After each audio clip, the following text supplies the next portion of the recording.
নমস্কাৰ সকলোকে শ্ৰেণীকোঠাৰ অন্য এটা ভিডিঅ'লৈ তোমালোক সকলোকে মই স্বাগতম জনাইছোঁ। আমি আলোচনা কৰি আছিলোঁ নৱম শ্ৰেণীৰ ঐচ্ছিক ভূগোলৰ দ্বিতীয়টো অধ্যায়ৰ প্ৰশ্ন উত্তৰসমূহ।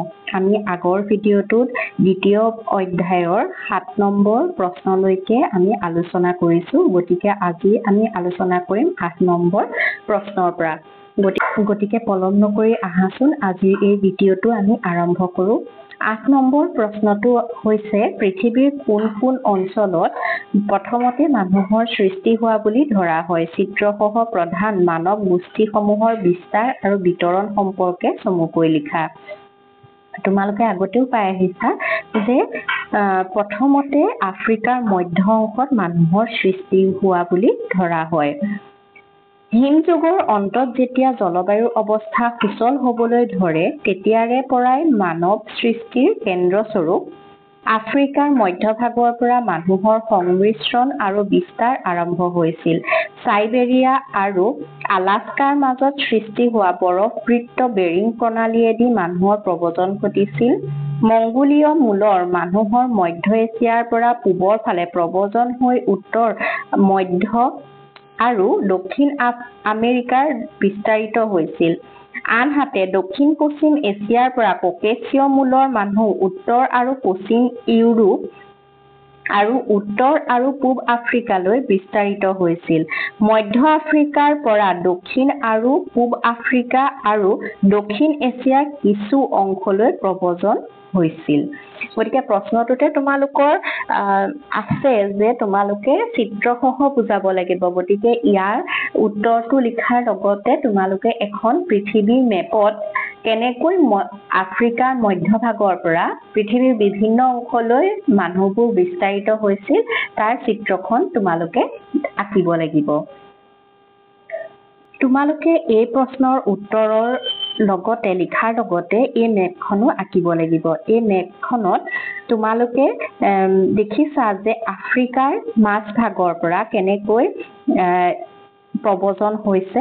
এইটো চোৱা আফ্ৰিকা হয়নে?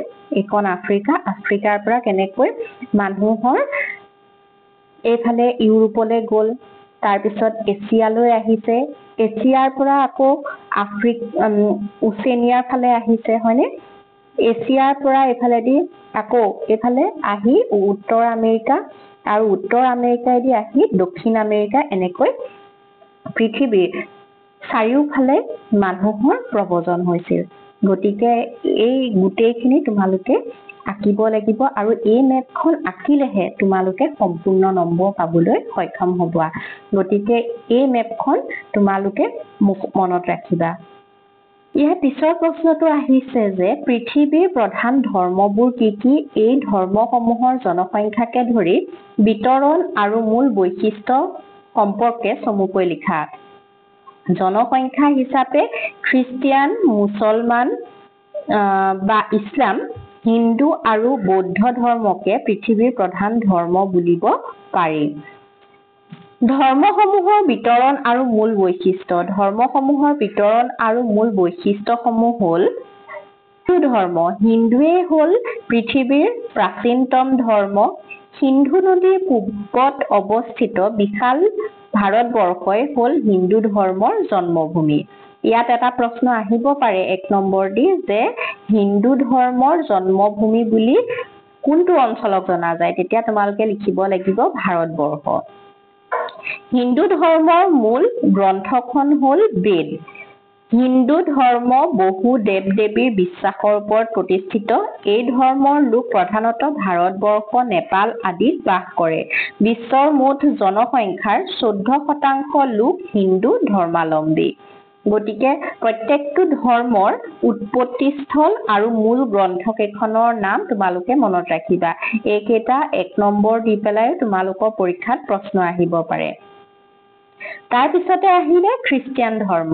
আজিৰ পৰা 2000 বছৰৰ পূৰ্বে ইউৰোপৰ গ্ৰীক আৰু ৰোমান সভ্যতাক কেন্দ্ৰ কৰি খ্ৰীষ্টিয়ান ধৰ্মৰ আবিৰ্ভাৱ হৈছিল। খ্ৰীষ্টিয়ান ধৰ্মৰ মূল গ্ৰন্থখন হ'ল বাইবেল। পৃথিৱীৰ মুঠ জনসংখ্যাৰ প্ৰায় 1/3 লোক খ্ৰীষ্টিয়ান ধৰ্মাৱলম্বী।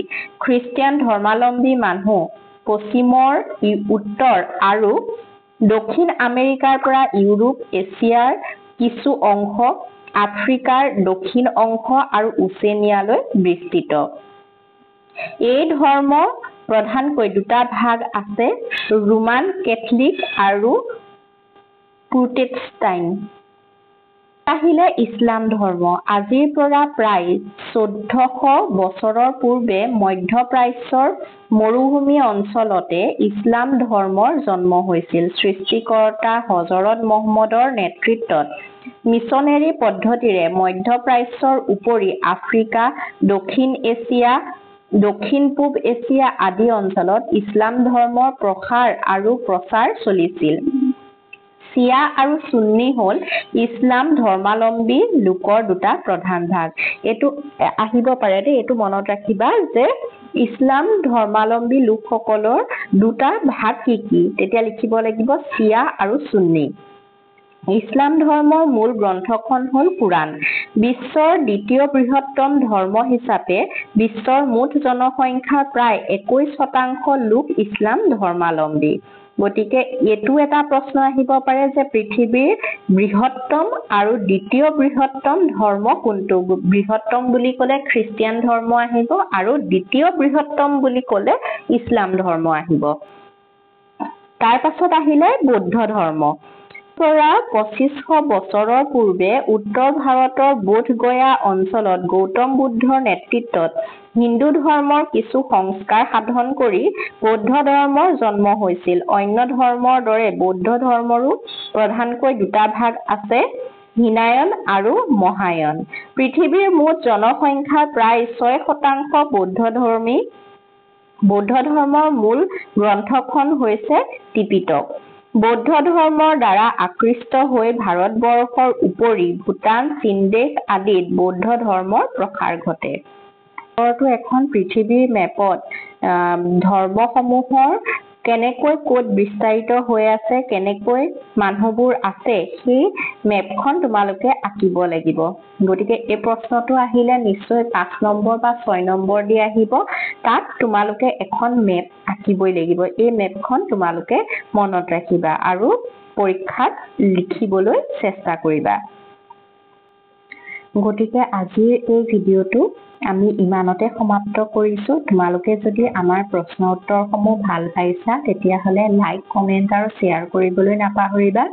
লগতে আমাৰ চেনেল শ্ৰেণীকোঠাক ছাবস্ক্ৰাইব কৰি থবা। গতিকে আজিলৈ আহিছো, ধন্যবাদ।